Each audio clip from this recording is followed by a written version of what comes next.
And again, we'll give just a few more minutes for folks to join us.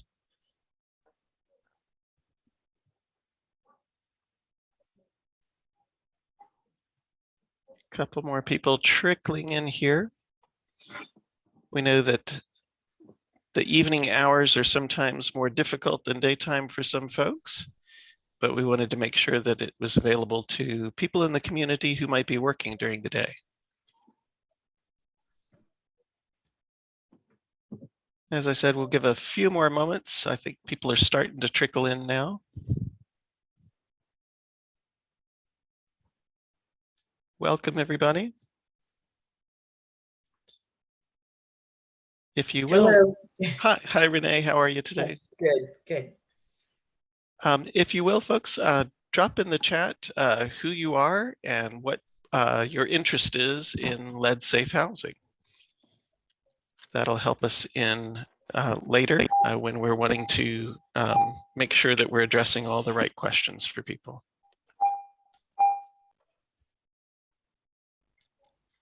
Give just a minute more for people to join us.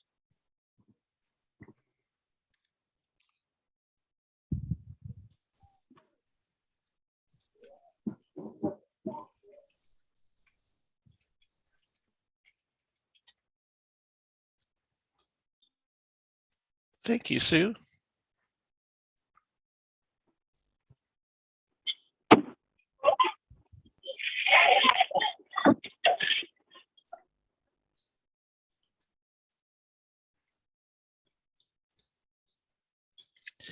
We'll go ahead and get started now. I'm sure others will be joining us as we go along, and I'll be monitoring to let people in from the waiting room. We have with us this evening Melissa Burton, who's the Lead Safe Housing Program Assistant for the City of Greensboro. She's working on lead remediation and housing that's built before 1978 through a grant from HUD, the U.S. Housing and Urban Development Department.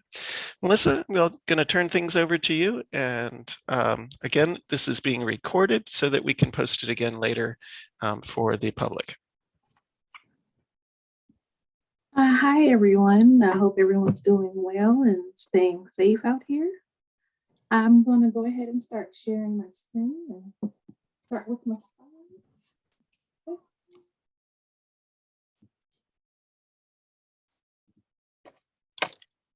Can everyone see that?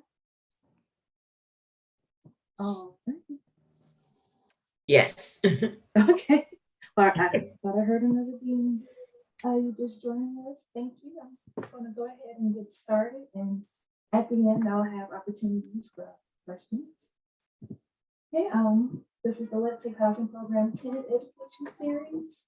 I also added in a few other things. I wasn't sure if there might be some homeowners who also might live in a home that might qualify for this program. If you have more specific questions about that, well, as Steve introduced me, I'm Melissa Burton. But luckily, I have moved up. I'm no longer the program assistant. I'm now the program supervisor. I now have a program assistant on board. Her name is Donna Dean of Wyo. So if you do submit an application, she would be the first person you will possibly speak with or who would intake process. Also had James Wolf on my team, who is the Lead Safe Rehabilitation Specialist. He is the individual who will contact you after the application process as included and needs to assess your home for any additional healthy home hazards, because we also have additional grant funding for that as well. Okay, I'm just going to give you a short little brief overview about lead in your health and why it's important and why these grants are out here. Most of the lead are found in homes that are built before 1978 from lead-based paint. It was a good quality paint that was used back in that time. It's still used a bit now, but not as much, and you have to do a lot of precaution and get a lot of clearance to use it. And what makes it dangerous is when it's intact, it's not dangerous. So say if it's freshly painted, That's not dangerous to anyone. However, when it starts chipping and peeling and cracking, then it causes lead dust. So say if you have windows that may have lead-based paint in it, that's something called a friction impact. And a friction impact surface is basically anything that opens and closes. So anything in your home, like your windows, your doors, things you're going up and down, like your stairs. So you may not see it, but gradually over time, as that friction goes on over time, the dust releases into the air. And the children or adults can breathe it in, and it's harmful. It's particularly harmful to children under the age of 6.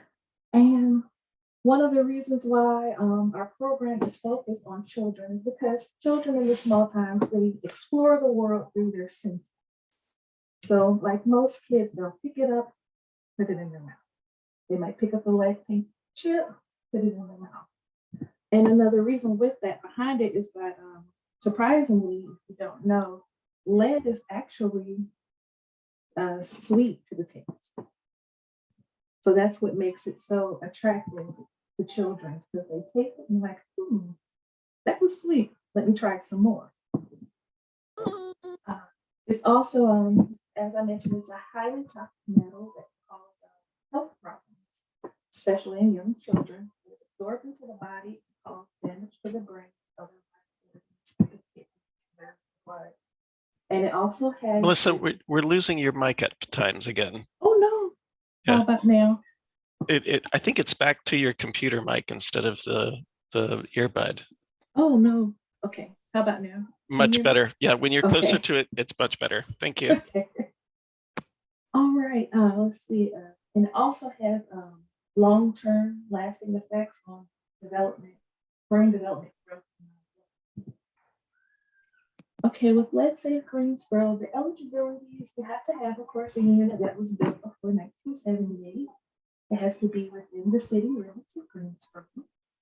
Rental units do not require child occupants at the time of the assistance. And also the total household income cannot exceed program limits. The funding that we have available for rental units along with single family households is up to $30,000 combined for properties with 1 to 3 units. If it's a multi-unit of 4 or more, we have lead funds of $9,500 per unit. And additional grants are available up to $5,000 to address health and safety. There is a bit of a process that's with it. You have to, the certified lead-based paint inspector, what they do is they take something called a XRF gun machine, and they'll basically shoot it at all your surfaces in your home. And they'll return a report to us to let us know if the lead hazard is intact, meaning it's not harmful, or if it is deteriorated or any friction impact surface, as I mentioned earlier. Any lead that's found in a friction impact surface, whether you painted it yesterday or back in 1978, it's eligible for lead grant because of the fact that it causes friction, releases dust. After a confirmed lead report comes back positive, we have an inspector for the staff mentioned earlier come out and look and have recommendation and guidelines of what work that needs to be done. We then contract it out to certified lead abatement contractors that are pre-approved through the City of Greensboro. And we continue to monitor it throughout the day. If in the event you live in a home that needs lead remediation and you do not have access to your sleeping, bathroom, or cooking areas, you can be relocated on us up to 10 days, but we cannot exceed that 10 days. The other requirements is that you have to turn an application online. We now have a neighborly portal, but I have a slide. I'll get to that. It'll have the direct link, and I'm also willing to share this with anyone who'd like it. Household median cannot be above 80%. And if you're a landlord in here or a homeowner and you're concerned about what are the requirements on your end, you have to have a 3-year deed restriction with us, basically saying that you agree for 3 years you will rent to families with prioritize families with children under the age of 6 and low income, as well as if you live in the home, because we do have some success stories where tenants went through the program as a tenant and now own the home. So that's why I threw that little tidbit in there that if you're in that process, it must be remained as the principal place of residence and you must keep it up to code. Here is a bit of a flow chart. If you're a tenant, you will not see much of this process. From a tenant's perspective, what you will see is the application process. And then you will see the bidding process and then the construction process. So, but these are all the behind the scenes steps that goes on for each and every unit that goes through our lead program. I'll give you a little bit of time to read through that. And if I'm moving too fast, let me know. I tend to talk a bit fast and speed through things.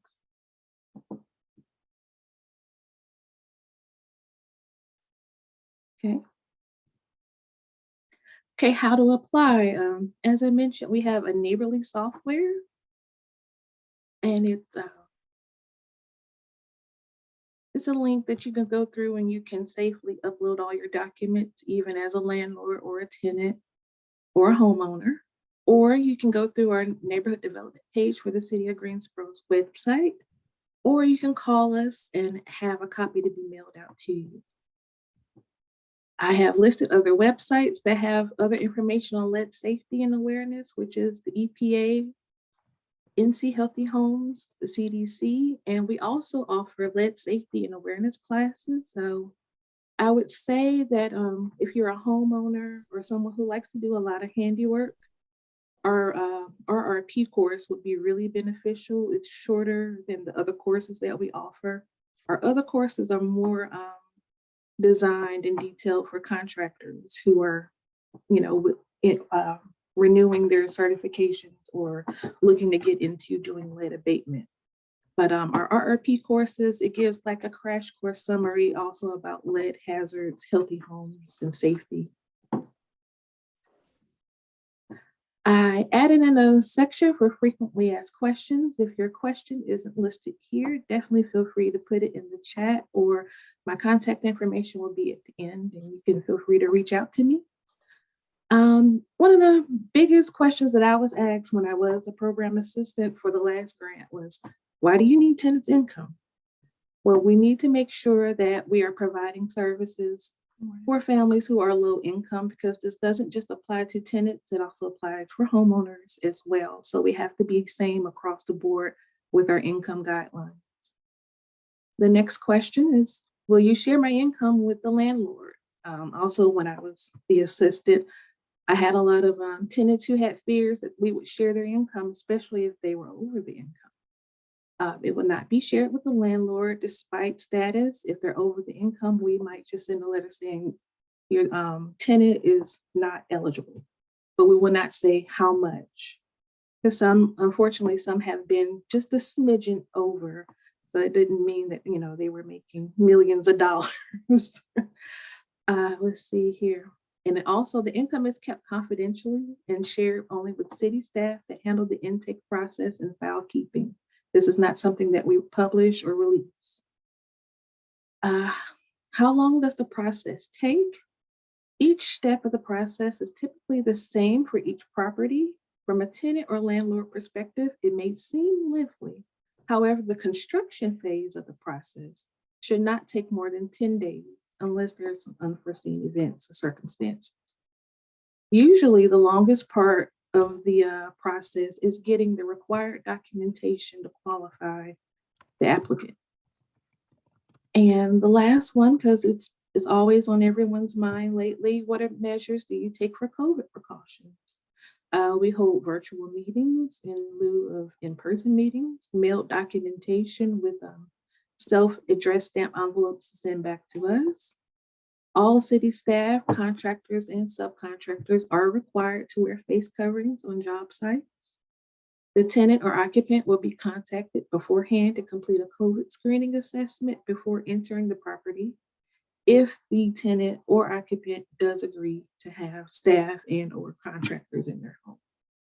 In addition, if you are participating with the lead program and having lead hazard construction coming up, the City of Greensboro will provide masks to owners and tenants as needed. Contractors on all occupied properties will disinfect touch surfaces daily with CDC-approved cleaning agents in or in the interior work areas where the scope of work. Let's see. And as I mentioned, there's my contact information. That's me, and then that's my program assistant, Donna Dean Aguayo. If you have any questions, don't hesitate to reach out to either one of us. And short and sweet. Thank you. Why don't we open it up for participants to ask questions? If you'd like to come off mute and ask Melissa any questions about the Lead Safe Housing Program, feel free to.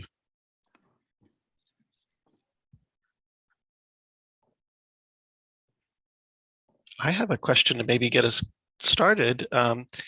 If upon doing your lead safe housing inspection, you find other code enforcement issues, what happens?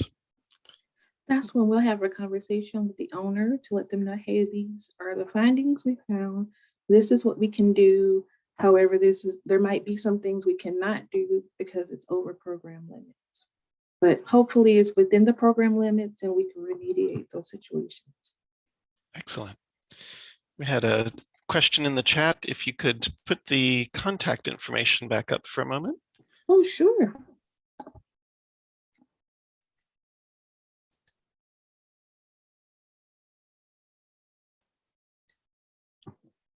I know that coming up in the future, there may be opportunities to combine lead safe housing with things like PTRC's weatherization program, a new HUD project that'll be starting up later this spring.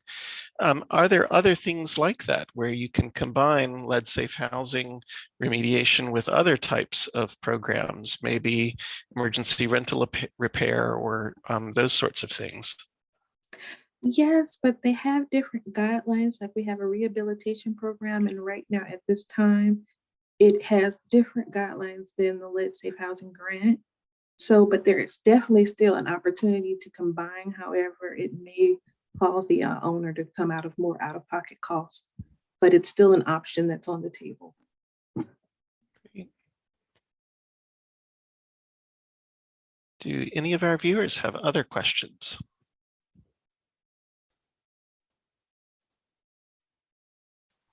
On the contact list, the assistant's last name is one thing in the email and it's a different thing. Which one is the correct one, with the A or the O? It's the O. I'm so sorry. There's a typo with that. No Thank you for problem. pointing that out. No problem. It's the O. Is that what you said? I'm sorry. Yes, it's the Okay. Okay.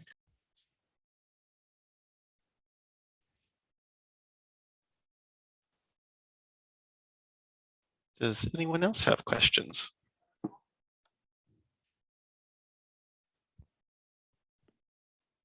And did anyone need me to put back up the screen where you can, for the website to get the, do the application electronically?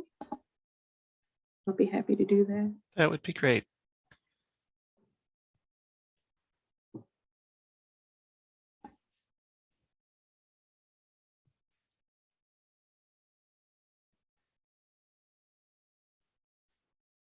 Well, I appreciate you taking time today to talk to us about lead safe housing. I think it's an important program in the community. We know that lead is very hazardous to preterm babies, as well as infants and children between 0 and 6 years old.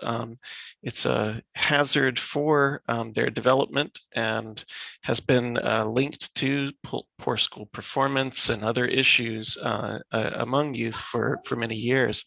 It's very important that we address this issue as a community health issue as much as a built community issue. It's one of the social determinants of health, as we know, in many communities. communities. We appreciate your time this evening, and if there are no other questions, we'll be letting everybody go rather early. Thank you so much, everyone. Everyone. Bye-bye.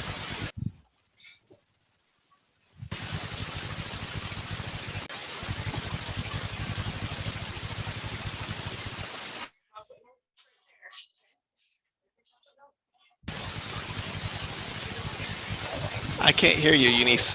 We're getting some kind of static there.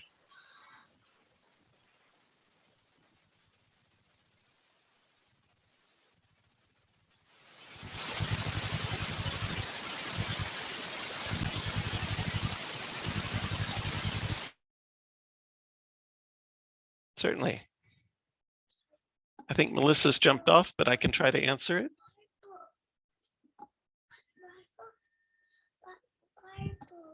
Marbles? Okay, 1 second. Let me turn that on for you here.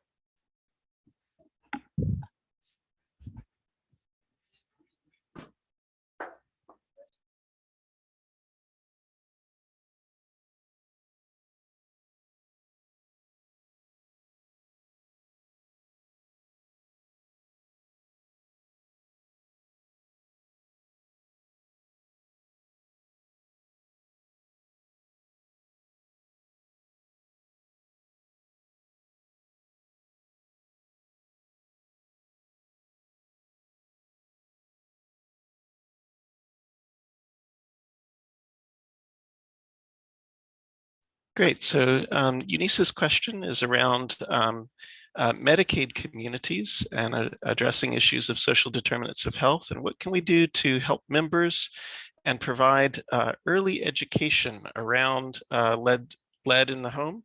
Yeah. There's several very good pamphlets that are out coming to us from HUD that talk about the dangers of lead in the home. English, Spanish, other languages are available.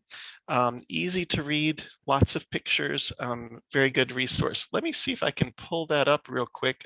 We have distributed those in our Healthy Homes work with the community. Safe.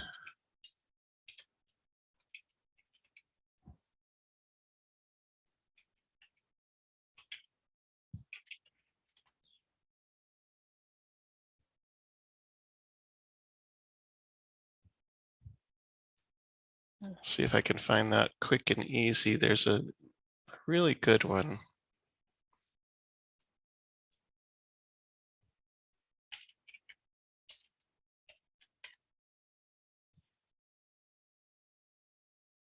It's actually from the EPA page. Here it is.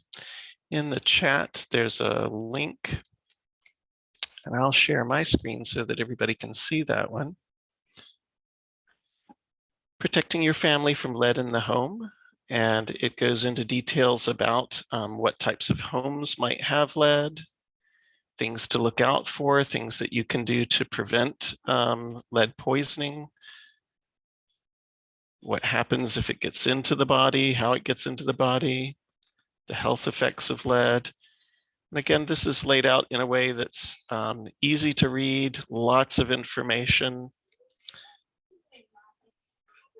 and very helpful for families. I think many community health workers do distribute information like this in the homes, and so that might be useful for you. That's a long one. That's a 18-page pamphlet. Any other questions?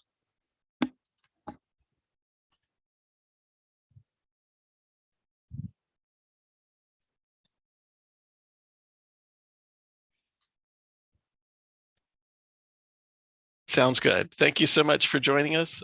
We appreciate everybody's time this evening. And I hope that you've learned something about the Lead Safe Housing Program with the City of Greensboro. We'll talk with everybody soon. Look out for more tenant education series events coming up soon. Bye-bye.